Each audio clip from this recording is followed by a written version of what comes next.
We are seeing a growing trend of clients and individuals that are looking to purchase property not in one of the biggest cities or the bigger cities here in Serbia, but rather smaller towns or villages. And one of the things that they need to understand is that all the things that are available in a larger town may not be available in a smaller town or a village. And today we're going to go and talk about the pros and cons of living in one of the smaller Serbian villages. When moving to another country, especially here in Serbia, where there's a lot of available properties in smaller towns, it looks like the perfect situation, the perfect life for any individual looking to escape the hustle and bustle of the larger cities.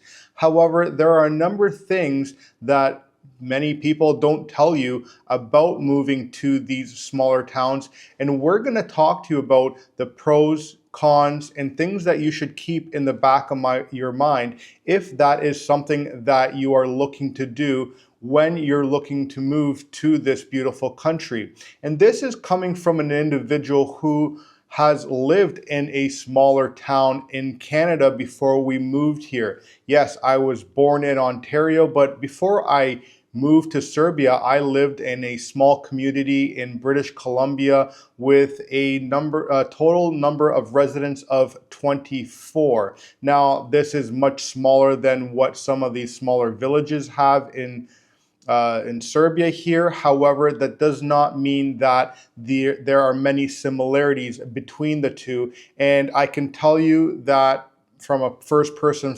perspective, there are some great things when you are moving into a smaller village. There is peace and quiet. There is cleaner air. There is a sense of self-reliance that you don't get when you are living in a larger city or a metropolitan. But there are also some downfalls that you may want to keep in the back of your head.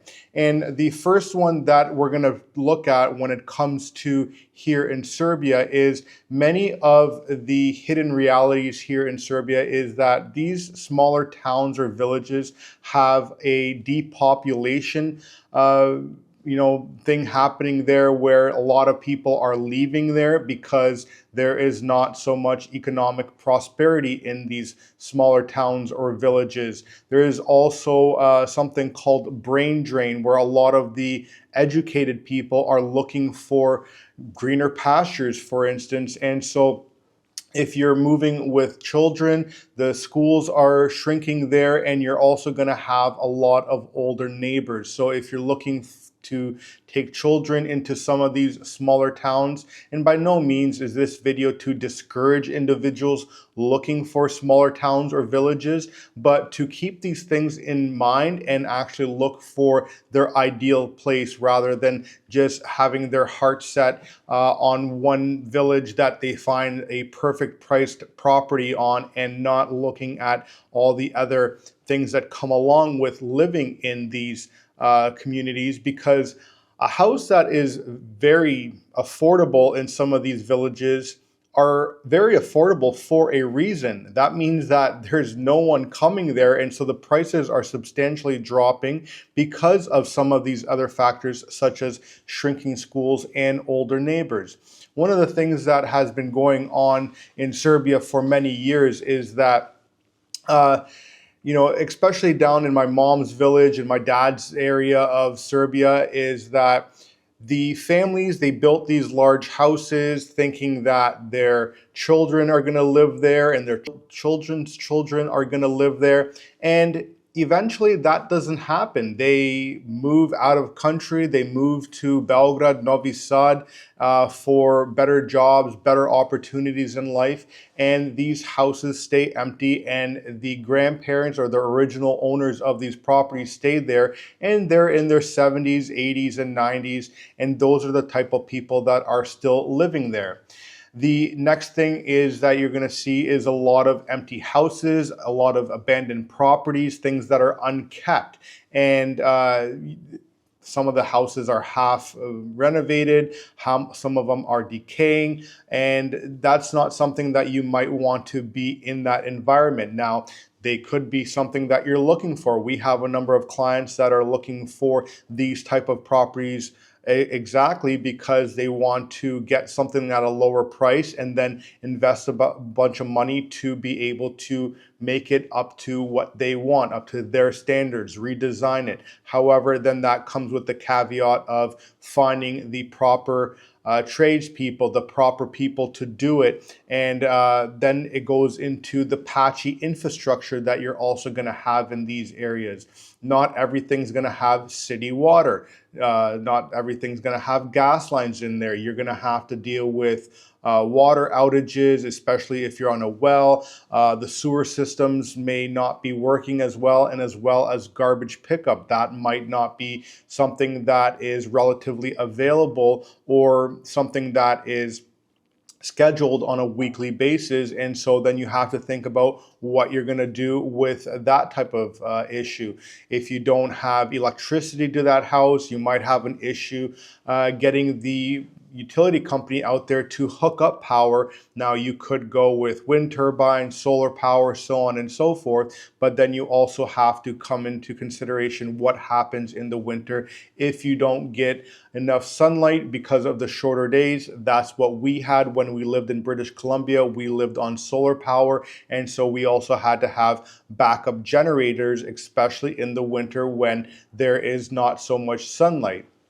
The next thing you're going to want to keep into consideration, especially if you're a digital nomad and looking to work online, that you're going to have, pretty big digital gaps. I'm not saying that you're not going to have internet, but it could be spotty. And if you're one that relies on online work, you might have to take that into consideration. Maybe get two lines into your property rather than just having one.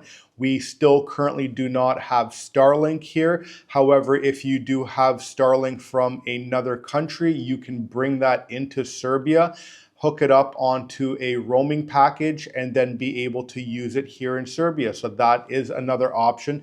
But the internet idea is something that you have to keep an eye out for, especially if there are power outages. It doesn't matter if the internet signal is good, but if you don't have power to power that, your router or whatever it is, that's going to be a big problem as well.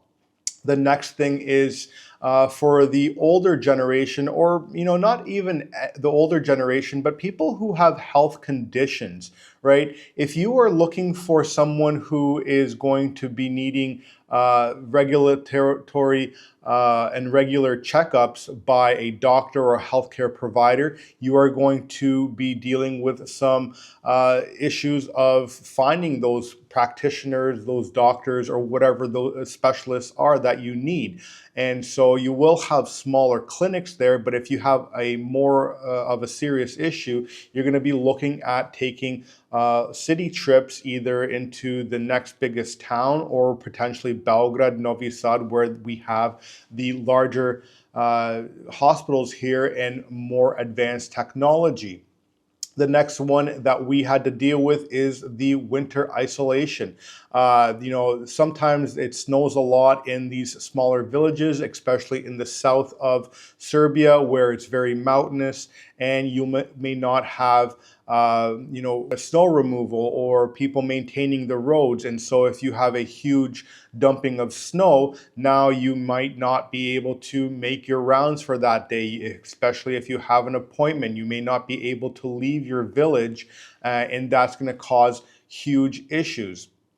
The next one is that if you're looking to purchase one of these properties and you're looking to get some sort of permits, you're looking to get some sort of jobs done, especially when it comes to tradesmen, that may not be something that's going to be moving as fast as it would in the bigger cities. So you might be waiting months and years to get things approved rather than days or weeks like you would in some of these bigger cities.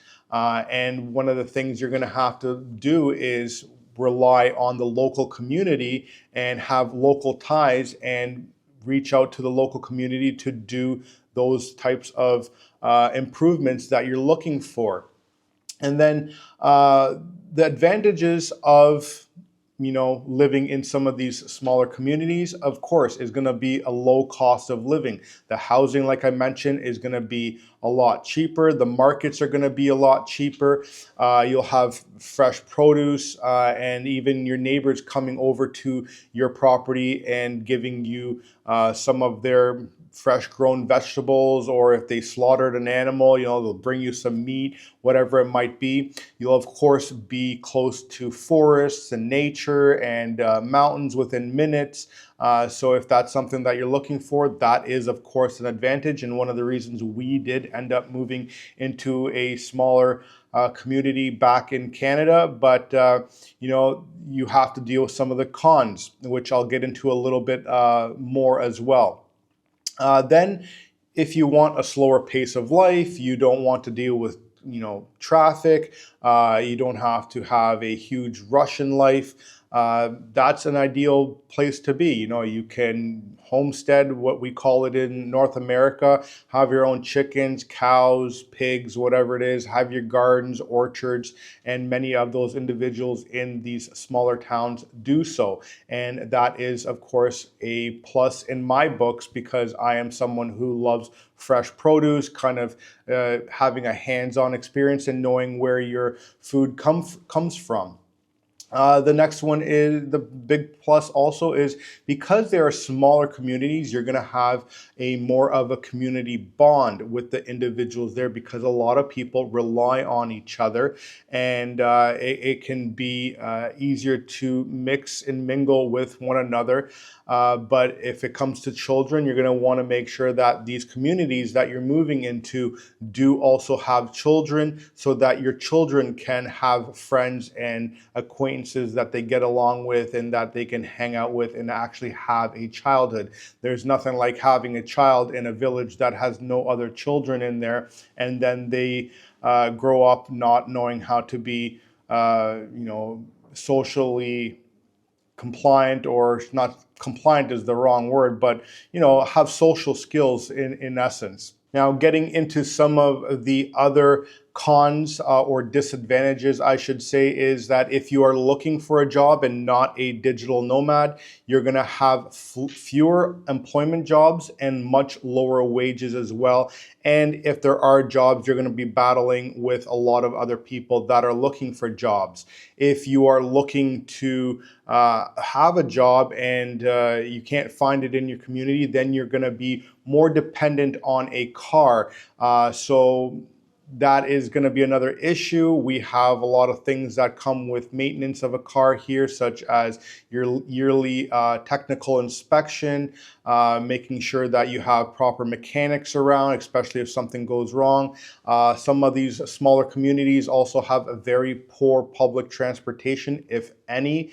So that is something that you have to keep in the back of your mind. So you might be also depending on some of your neighbors. Hey, if you're going to town, can I tag along with you? Or you may have community members asking you to drive them into town, especially if you have a car. Now, when it comes to limited culture or nightlife, if you're looking for things to do, there's not going to be cinemas or theaters. You're not going to have live music or any local events. Sure, you're going to have some once in a while, maybe in the next village over, or a couple villages over, or a couple towns over, but again, it's going to be a lot quieter, especially if that's something that you're looking to cease upon. The next one is it's going to have a lot more limited choices in schools, fewer resources, and sometimes a lot of these schools have merged classes. So you might have multiple grade levels in one class, which also poses a pretty big issue with some people. Again, I mentioned the bureaucracy. It's going to take a lot longer to accomplish things.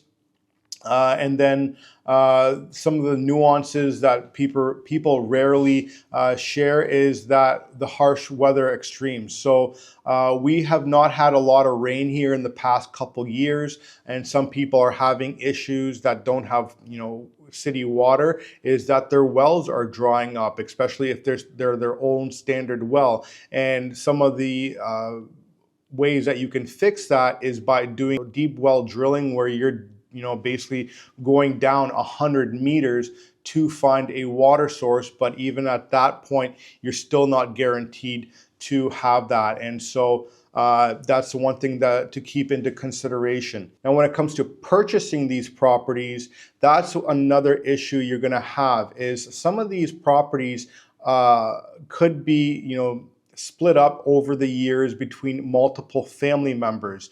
One of the things that's very popular here in Serbia is people buy one parcel of land and a neighbor sells it down the road. They purchase it, and in the end, they have like 10 parcels of land. And over the years, they give one to their daughter, one to their son, one to their brother, whatever it might be. And if you're looking to purchase that parcel of land, you may have issues with having multiple ownerships, and if one doesn't want to sell while the other ones do, that's going to come into some legal problems on that owned side as well.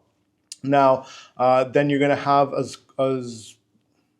now you're also going to have the issue of language barriers. These smaller towns are less English speaking. Most of them are going to be Serbian speaking, but then you also, depending on where you're going, if you're going into my mom's side of Serbia, where it's Eastern Europe, where it borders Romania, you're going to have a lot of people not speaking Serbian, but a form of Romanian. And so you're like, well, I thought I moved to Serbia. Why is everyone speaking Romanian? That's why it is. And then if you're, living somewhere else closer to Bulgaria, you'll have more people speaking Bulgarian. If you're moving to the north of Serbia, Subotica or that area, you'll have more possibilities of having people that speak Hungarian rather than Serbian. And so that could be a huge problem as well. So who is small towns for? It's for retirees that are looking to enjoy their pensions and have foreign income. So if you're not worried about work, if you're not worried about earning some sort of money and you're just on a pension, that's a perfect place for you. If you're a remote worker and you can ensure that you have a good digital signal, that's a place for you. Then you don't have to worry about finding jobs. You don't have to worry about going to work, any of that stuff. And then families also love this type of thing. But again, you got to keep some of these cons in the back of your mind, that you're going to need to understand what your children need. Of course, the smaller communities do have a much higher value on safety. Not that Serbia isn't safe at all, but it's more of a community where everyone's looking out for each other. Everyone knows each other's children and where they belong and what they should and shouldn't be doing. And of course, it's for those who are those DIY or self-sufficient experts who enjoy repairing things themselves, who enjoy their sense of independence, and who have very little chance of asking or relying on other systems and other businesses to keep their life moving forward. I hope that this does not discourage you in any way. I myself do love the small town feel, the village life. Unfortunately, I am here in Novi Sad at the moment, just simply because of the nature of this business. But we do work with a lot of clients who are looking to go out and looking for these properties. And if you're looking for help with this, feel free to reach out to us at relocationserbia.com, and we'd be happy to help you.